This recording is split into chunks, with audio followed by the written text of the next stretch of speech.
Mesdames et messieurs, bienvenue sur gms.sn. Comme tous les week-ends, votre magazine hebdomadaire Recap News vous récapitule l'essentiel de l'actualité. Voici le sommaire.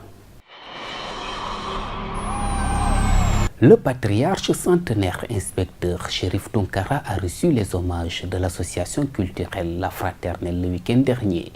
Les octogénaires de la dite association seront les prochains sur la liste de Atta Bodian et compagnie qui comptent rendre hommage à certains d'entre eux durant leur vivant.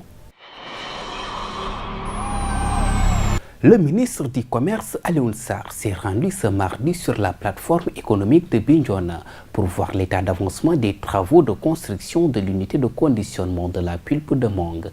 Le ministre a particulièrement insisté sur le respect des délais de livraison de l'ouvrage. 11 mai 1981, 11 mai 2018, voilà 37 ans que disparaissait Bob Marley. La popularité du roi du reggae ne s'est jamais démentie. Au-delà de sa musique au succès planétaire avec des titres comme Get Up Stand Up, Everything Gonna Be Alright, No Woman No Cry, la légende du reggae a su exprimer les souffrances du ghetto et s'est fait le messager de l'émancipation des opprimés. Voilà pour le sommaire. Le développement, c'est dans un instant. La Fraternelle de Ziguinchor a rendu un vibrant hommage le week-end dernier à l'inspecteur de l'enseignement à la retraite, Chérif Tounkara, âgé aujourd'hui de 108 ans. Atta Bodian, président de la Fraternelle. Ce centenaire pour qui on rend l'hommage est le père fondateur de notre association La Fraternelle. C'était avec Hassan Sek, c'était avec Bouli Dramé en 1939. Le contexte de l'époque n'est plus le même. En ce moment, les jeunes ont l'esprit ailleurs, au football, alors que nous, dans les années 70, c'était les cours de vacances, c'était l'épanouissement culturel qui nous animait. Donc on voudrait rendre hommage à ce centenaire, à ce patriarche. Vous entendrez tout à l'heure peut-être les témoignages qui vont tous converger vers l'élégance, la grandeur, l'élévation de l'esprit. L'inspecteur à la retraite, Elhadj Amadou Fall, après avoir livré quelques propos en guise de témoignage, invite la nouvelle génération à suivre les pas de Chérif Tounkara. C'est un exemple, un modèle. Et moi, formateur à l'ex-EFI, je me disais toujours que j'allais l'inviter un jour pour qu'il échange avec la nouvelle génération d'enseignants, pour leur montrer ce qu'est l'enseignement. Il faut l'aimer, il faut le vouloir, il faut avoir cette passion, il faut accepter de se donner et de rien attendre de l'autre. Justement, cette fameuse phrase du président John Fitzgerald Kennedy, ne demandez pas à l'État ce qu'il doit faire pour vous, mais ce que vous devez faire pour l'État. Et je pense qu'il symbolise justement cette pensée qui est universelle, parce que lui-même, il a incarné justement cet amour viscéral pour l'éducation, mais pour la Casamance. Cette initiative de la Fraternelle est appréciée par la famille du patriarche centenaire. C'est par la voix de l'aîné de la famille qu'elle a tenu à remercier l'association pour le geste. L'idée de cette organisation n'est pas venue de la famille, de nous les enfants, mais on ne peut que remercier l'association de la Fraternelle. Nous, au niveau de la famille, on ne peut que remercier l'association, les membres, plus particulièrement le premier représentant qui est le président de la Fraternelle. Plusieurs personnes ont ainsi pris part à la cérémonie d'hommage pour des témoignages. D'autres hommages du genre sont prévus ultérieurement, à en croire Atta Bodian, qui est dans une dynamique de rendre hommage aux membres fondateurs de la Fraternelle durant leur vivant. À Thionck-Essyl, nous sommes fiers d'exhiber notre culture parce que dans ce monde de globalisation, de mondialisation, comme le dit le président poète, il faut s'enraciner et s'ouvrir. S'enraciner pour ne pas se perdre, s'ouvrir dans une sorte de fusion, de synthèse, parce que le monde d'aujourd'hui est un monde de métissage culturel. Et c'est avec plaisir que je participe à cette cérémonie que les femmes de Tangam ont placé sous mon parrainage. Vous savez, en Afrique, la vie est sacrée. Et on considère comme pauvre un couple qui n'a pas d'enfant. C'est pour cela que quand un couple n'a pas d'enfant, il fait appel à la médecine moderne, mais aussi à la médecine traditionnelle. D'où à ce genre de rite qui constitue une prière. Aux États-Unis, Ils parleront de gospel. On appelle Dieu. On interpelle Dieu. On parle de négro spirituel. C'est dans ce genre. On dit à Allah, aide-nous à avoir quelqu'un qui va nous aider pendant nos vieux jours, un enfant, qu'il soit un garçon ou une fille. Et tenez-vous bien, la femme qui ne fait que des garçons fait appel à ce recours, à ce média pour avoir des filles. La femme qui n'a que des filles fait encore appel à ce système pour avoir des garçons. C'est des prières, cette truc-là. Des invocations de Dieu, pour que Dieu, au moins, dans sa grande miséricorde, nous permette d'avoir un enfant, un garçon et une fille. Vous connaissez l'importance des garçons pour l'initiation. Vous connaissez l'importance des filles pour la préservation de l'humanité. C'est un peu cela que nous célébrons aujourd'hui. C'est un retour aux sources.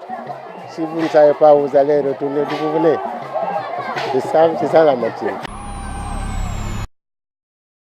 Plus de 57% de la mangue produite au Sénégal vient de la Casamance et le département de Bignona a un atout non négligeable dans ce domaine. C'est la raison pour laquelle le ministère du Commerce a décidé de doter la région d'infrastructures adéquates pour créer de la valeur ajoutée à cette spéculation. Une unité de conditionnement de la pulpe de mangue est en construction sur la plateforme économique de Bignona. Le ministre du Commerce s'est rendu sur les lieux ce mardi pour constater l'état d'avancement des travaux. Ce déplacement et d'autres efforts déjà faits démontrent l'intérêt que le ministre porte à ce projet, selon le maire de Bignona. Mais le ministre, lors de sa visite ici, dans la région de Ziguinchor, a pu relever l'importance d'accompagner la Casamance, notamment la plateforme économique de Bignona. Aujourd'hui, nous sommes passés de 50 millions qui étaient initialement prévus ici à 300 millions pour nous permettre d'avoir une imposante infrastructure qui va nous permettre d'avoir une unité d'une grande qualité. L'objectif est de faire de Bignona le centre de production et de conditionnement de la pulpe de mangue par la mise en place de tout un dispositif. Toutefois, le ministre Alioune Sarr tient beaucoup au respect des délais dans la réalisation des infrastructures. Nous avons tous vu que l'entreprise qui réalise les travaux du bâtiment a démarré son chantier. Donc je crois que c'est vraiment une véritable plateforme de commercialisation et de transformation de la mangue qui sera créée ici. Je dois également insister auprès de monsieur le gouverneur pour qu'aucune concession ne soit accordée à l'entreprise. Il faut que ça soit réalisé dans les délais. Pour amener les populations à s'intéresser davantage à ce qui se fait pour rendre plus compétitifs les fruits produits en Casamance, la mangue notamment, le ministre du Commerce a pris une mesure importante. J'ai proposé également tout à l'heure à monsieur le maire de lancer la campagne de commercialisation de la mangue ici à Bignona au mois de juin.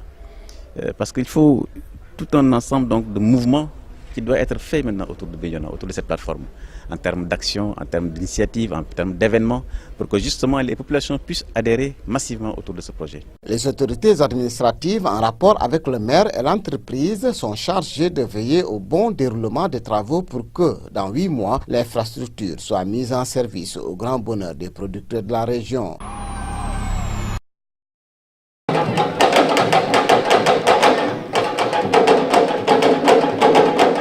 Cette démonstration de majorette marque bien l'appropriation des enfants de la fête dédiée à l'école sénégalaise en ce début du mois de mai. La 22e édition de la Semaine nationale de l'école de base a officiellement démarré ce mercredi dans le département de Ziguinchor, organisée par le Codex 7 et pour la première fois dans une école privée confessionnelle. Un choix pertinent de l'avis du secrétaire général de l'IEF de Ziguinchor, Jean-Baptiste Faye. Nous nous réjouissons vraiment de ce choix qui a été porté sur cette école. Et je pense que tous ceux qui étaient là ont dû le constater. Nous ne sommes pas déçus. Les initiatives, il faut tout le temps les renouveler parce que le système, il est un. Même si dans la mise en œuvre des orientations politiques en matière d'éducation ne sont pas toujours celles-là qu'on aurait souhaité et qui traiteraient tout le monde d'égal pied. Consolidation des valeurs civiques, l'école, les forces de sécurité au service de la nation est le thème retenu pour cette édition.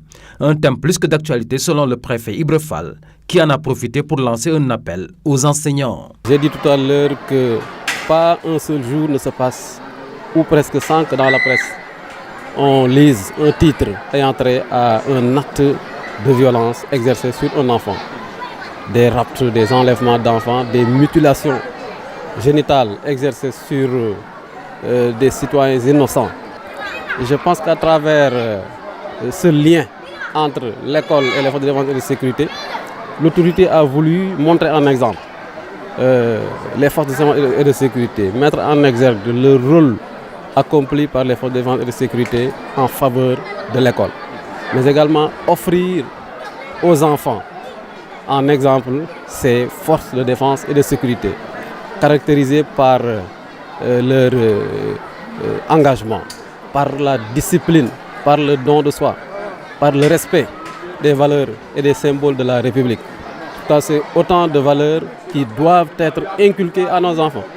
C'est à ce niveau-là que nous attendons les acteurs de l'école et les enseignants au premier chef. À l'occasion, les 8 directeurs d'école composant le Codex 7 de l'IEF de Ziguinchor ont reçu des diplômes sanctionnant leur engagement et réussite dans l'organisation de cette cérémonie de lancement.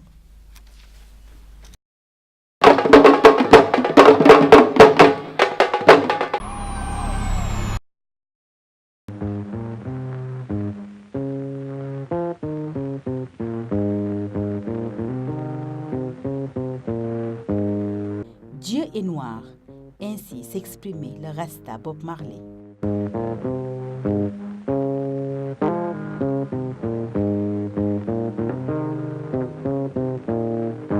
Né d'une mère jamaïcaine âgée de 18 ans, Sedeya Booker, épouse de Marley Booker, 1926-2008, et d'un père blanc d'origine anglaise né en Jamaïque, Norval Sinclair Marley, 1885-1955, qui prétendait être capitaine de la Royal Navy, mais qui était en réalité contremaître dans les plantations. Robert a très peu connu son père, souvent en voyage, mais qui apporte son soutien financier à Sedeya et son fils. À l'adolescence, Bob Marley quitte la misère de la campagne pour celle du ghetto de Trenchtown à Kingston. Ayant arrêté l'école à 14 ans, il retrouve à Kingston Neville Livingston, dit Bunny Wheeler, qu'il connaît depuis